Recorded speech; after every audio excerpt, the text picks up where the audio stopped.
नमस्कार दोस्तों, NVR law classes के इस YouTube चैनल में आप सभी का एक बार फिर स्वागत है। जैसा कि आप जानते हैं कि NVR लॉ क्लासेस की ओर से एक IPC पर सीरीज की जा रही है। आज के इस सीरीज के इस भाग में हम आज अध्ययन करेंगे धारा 11 से लेकर धारा 20 तक। तो इससे पहले कि मैं वीडियो लेक्चर शुरू करूं, मैं आप जो साथी नए हैं, मेरी वीडियो पर पहली बार आए हैं, आप सभी से निवेदन है कि आप मेरे इस चैनल को सब्सक्राइब कर लीजिए और बेल आइकन भी दबा दीजिए, जिससे कि आपको भविष्य में मेरे द्वारा दी जाने वाले वीडियो लेक्चर की इन्फॉर्मेशन समय से मिलती रहे। तो चलिए फ्रेंड्स, देखते हैं धारा 11 किस बारे में बात करता है। आईपीसी की धारा 11 पर्सन यानी कि व्यक्ति के बारे में बात करता है। देखते हैं क्या कहता है सेक्शन 11। सेक्शन 11 कहता है the word person includes any company और एसोसिएशन और body of persons weather incorporated और नॉट।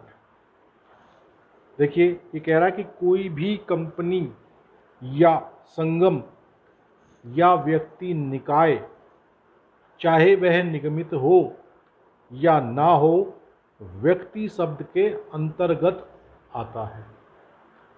तो व्यक्ति शब्द को यहाँ थोड़ा सा वाइड रेंज में हमें समझना होगा। सामान्यतः हम व्यक्ति में क्या मानते हैं कि कोई जीवित इंसान होगा तो उसे ही व्यक्ति कहेंगे, लेकिन धारा 11 आईपीसी कहता है कि पर्सन के अंतर्गत कौन आएंगे।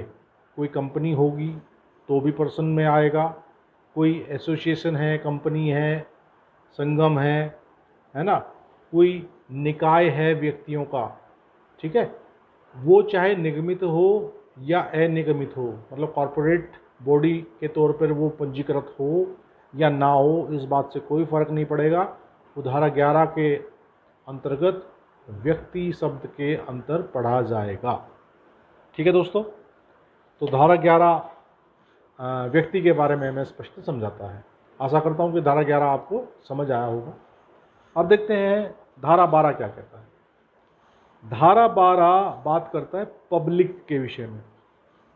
The word public includes any class और द पब्लिक और एनी कम्युनिटी। ये कह रहा है कि लोक का कोई भी वर्ग या कोई भी समुदाय लोक शब्द के अंतर्गत आता है। देखिए, लोक का मतलब पब्लिक, हम आम बोलचाल की भाषा में रोज कहते हैं कि हम पब्लिक है, सब जानती है।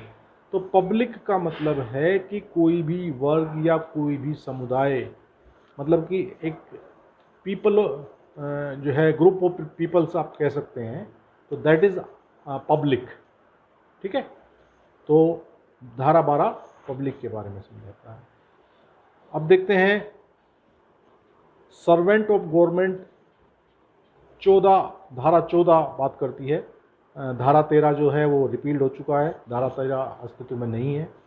तो धारा 14 देखते हैं क्या कहता है। ये कहता है servant of government, the word servant of government denote any officer और सर्वेंट कंटिन्यूड, अपॉइंटेड और एम्प्लॉयड इन इंडिया बाय और under the authority of government. तो सरकार का सेवक किसे कहा गया है धारा 14 के अनुसार? सरकार का सेवक शब्द सरकार के प्राधिकार के द्वारा या अधीन भारत के भीतर उस रूप में बने रहने दिए गए, नियुक्त किए गए या नियोजित किए गए किसी भी ऑफिसर या सेवक का द्योतक है। तो धारा 14 ने बताया कि कौन सरकार का सेवक है, तो जिसे सरकार ने अपने काम के लिए नियुक्त किया है, ठीक है, और नियोजित किया है या भारत के भीतर उस रूप में बने रहने दिया है अपने सेवक के तौर पे या ऑफिसर के तौर पे।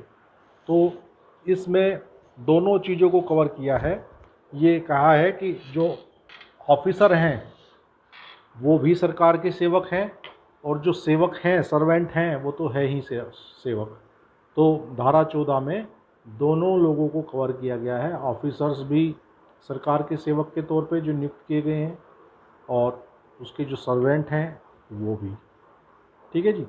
धारा 15 ये रिपील्ड है, ठीक है, और धारा 16 भी रिपील्ड है। अब देखते हैं धारा 17। देखिए धारा 17 बात करता है गवर्नमेंट की। अब गवर्नमेंट क्या है, पिछले धारा 14 में हमने पढ़ा सर्वेंट ऑफ गवर्नमेंट। अब 17 बता रहा है कि गवर्नमेंट है क्या। तो ये कह रहा है कि the word government denotes the central government और द गवर्नमेंट ऑफ स्टेट। तो गवर्नमेंट वर्ड से या तो भारत की सरकार या राज्य की किसी राज्य की सरकार, तो ये चीज़ दोनों गवर्नमेंट शब्दावली के अंतर्गत धारा 17 के अनुसार पढ़ी जाएगी। राज्य सरकार भी हो सकती है और भारत सरकार, जिसे केंद्र सरकार भी हम आम बोलचाल की भाषा में कहते हैं, केंद्र सरकार या किसी राज्य की सरकार, ये दोनों धारा 17 आईपीसी में बताई गई हैं। अब देखते हैं दोस्तों धारा 18 किस बारे में बात करता है। धारा 18 इंडिया के बारे में बात करता है। इंडिया, तो धारा 18 कहता है India means the territory of India. अब जो पुराने बेर एक्ट हैं उनमें लिखा हुआ है excluding the state of Jammu and Kashmir, लेकिन आर्टिकल 370 के प्रभाव को अब समाप्त कर दिया गया है, वो अब अस्तित्व में नहीं है। तो अब इंडिया क्या है, अब India means the whole of India including Jammu, state of Jammu and Kashmir. तो अब जम्मू एंड कश्मीर भी भारत के वैसे ही राज्य हैं जैसे अन्य राज्य हैं। तो 18 की जो परिभाषा है, अब इसमें एक्सेप्ट जम्मू एंड कश्मीर और एक्सक्लूडिंग जम्मू एंड कश्मीर जैसी कोई बात रही नहीं 370 हटने के बाद। तो अब भारत का मतलब संपूर्ण भारतवर्ष से है। ठीक है। अब देखते हैं सेक्शन 19। देखिए 19 बात करता है भाई जज की। आप में से अधिकतर लोग जज बनने की तैयारी में होंगे, जज बनना चाहते होंगे। तो अब जज को कहाँ परिभाषित किया है, आईपीसी की धारा 19 बात करती है कि हु इज ए जज। देखते हैं क्या कहता है 19। सेक्शन 19 कहता है भाई द वर्ड जज denotes not only every person who is officially designated as a judge but also every person। ये कह रहा है कि न्यायाधीश शब्द न केवल हर ऐसे व्यक्ति का द्योतक है जो पद रूप से न्यायाधीश अभिहित हो, किंतु उस हर व्यक्ति का भी द्योतक है। किन किन व्यक्तियों का, ये कह रहा है who is empowered by law to give in any legal proceedings civil or criminal a definitive judgment or a judgment which if not appealed against would be definitive or a judgment which if confirmed by some other authority would be definitive or who is one of a body of persons which body of persons is empowered by law to give such a judgment। देखिए धारा 19 बहुत अच्छी धारा है, समझने लायक धारा है, और ये कह रही है कि न्यायाधीश कौन है। धारा 19 में बताया गया है कि न्यायाधीश कौन है। धारा 19 कहता है कि वो व्यक्ति जो जज के रूप में पदासीन है, जज के रूप में भर्ती है, वो तो जज का द्योतक है ही, बल्कि हर एक वो व्यक्ति जज है, न्यायाधीश है, जो किसी विधिक कार्रवाई में, कार्रवाई कैसी होनी चाहिए, विधिक, चाहे वो सिविल हो या दांडिक हो। ठीक है। कार्रवाई आप समझते हैं कि सिविल नेचर की भी कार्रवाई चलती है, क्रिमिनल नेचर की भी कार्रवाई चलती है। तो अंतिम निर्णय या ऐसा निर्णय जो उसके विरुद्ध अपील न होने की दशा में अंतिम हो जाए। तो कह रहा है कि वो व्यक्ति जो बैठा हुआ है वो कोई विधिक कार्रवाई की सुनवाई कर रहा है और वो विधिक कार्रवाई सिविल भी हो सकती है और क्रिमिनल भी हो सकती है, यानी कि दीवानी भी हो सकती है, फौजदारी भी हो सकती है।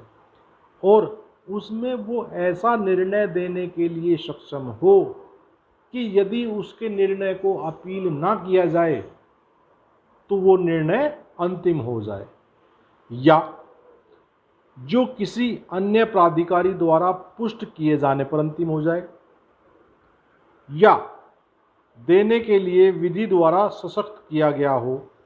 यानी कि इस प्रकार का निर्णय देने के लिए अगर विधि द्वारा वो सशक्त किया गया है तो वो व्यक्ति भी न्यायाधीश है।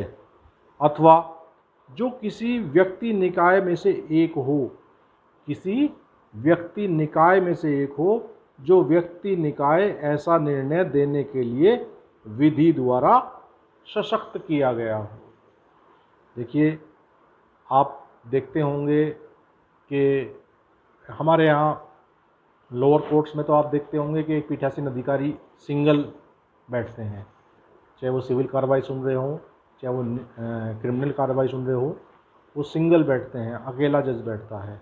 अब ये जो तीसरा पैरा है धारा 19 का, ये बात कर रहा है कि who is one of a body of persons which body of persons is empowered by law to give such a judgement.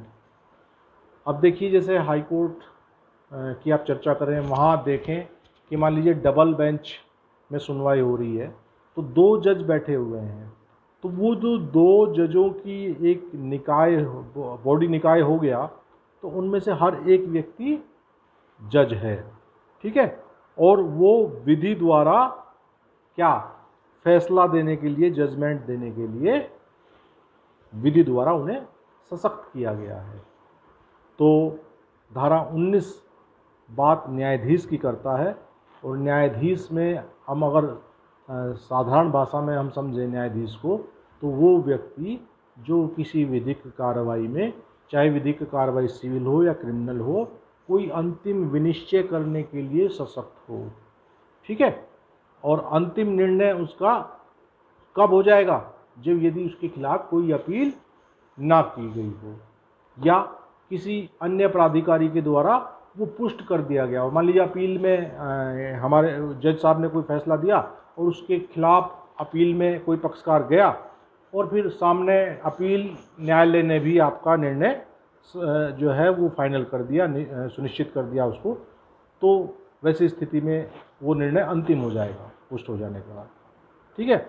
और बॉडी निकाय में आप समझ गए होंगे कि जहाँ भाई ऐसी स्थिति है कि एक से अधिक लोग बैठे हैं बेंच में, तो वो फिर एक बॉडी हो गया, और उस बॉडी में बैठे हुए प्रत्येक जो व्यक्ति हैं और वो निर्णय देने में सक्षम है, तो उसका प्रत्येक सदस्य जो है वो एक न्यायाधीश है, ठीक है जी। अब इसमें एक इलस्ट्रेशन नंबर इसका बी देखते हैं।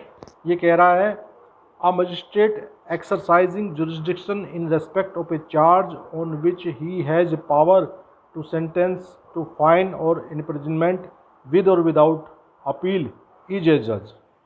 ये कह रहा है कि किसी आरोप के संबंध में जिसके लिए उसे जुर्माना या कारावास दंड देने की शक्ति प्राप्त है, चाहे उसकी अपील होती हो या ना होती हो, अधिकारिता का प्रयोग करने वाला मजिस्ट्रेट जो है वो कौन है? वो न्यायाधीश है।